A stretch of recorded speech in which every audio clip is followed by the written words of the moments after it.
or a terrestrial earth rock that naturally looks a little burned. Exactly.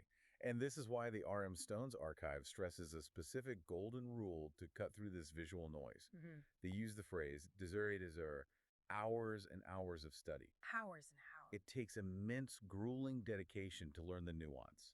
And the absolute unavoidable truth that emerges from all those hours of study is this: laboratories are made for this. The lab is the ultimate impartial judge. Yes.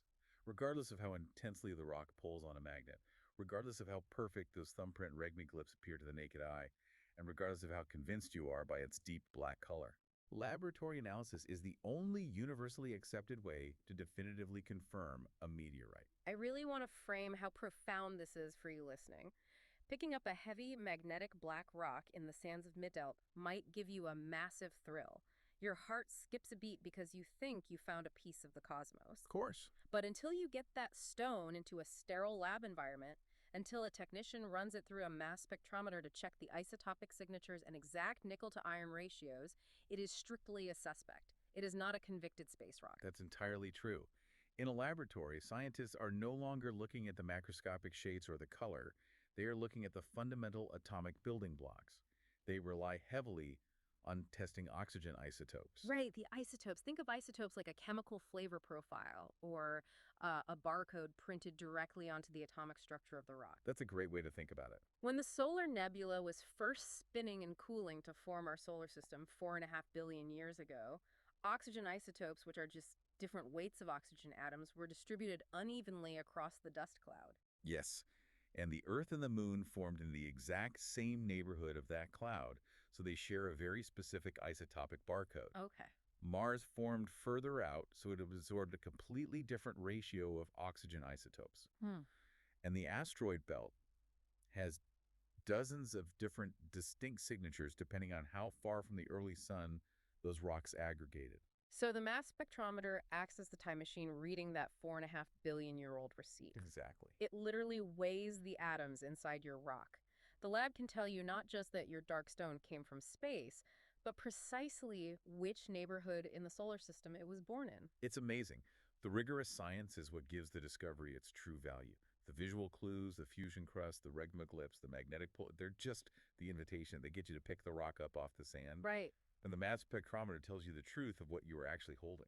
Man, we have journeyed all the way from the contrasting pale sands of Ossard and Eritrea, exploring the geological freezer of the Sahara. We really have. We've broken down the violent high-speed physics that forge a fusion crust.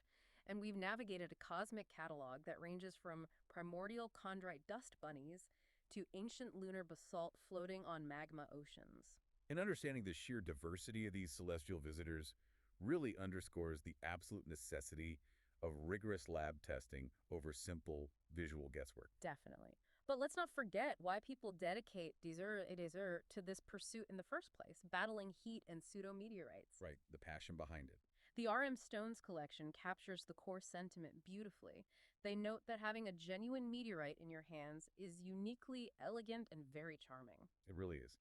It provides a profound, tactile connection to the vastness of the universe. I mean, to physically hold a rock that predates the formation of the Earth itself. It's humbling. Or to trace your thumb over a piece of the moon's ancient highlands resting in the palm of your hand.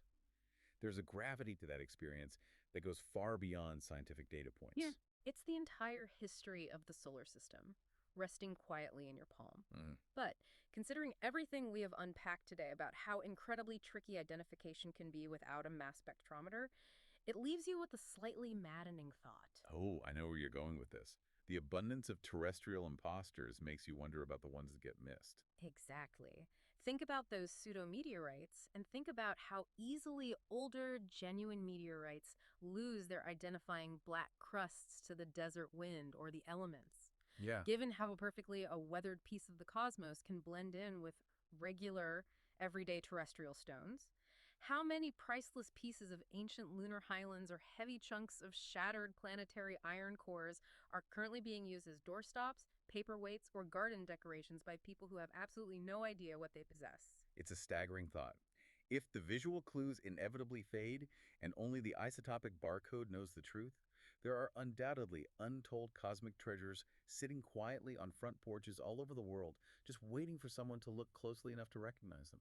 Something to think about the next time you see a strangely heavy, dark rock sitting completely out of place, whether it's resting in a sun scorched desert or just turning up in your own backyard.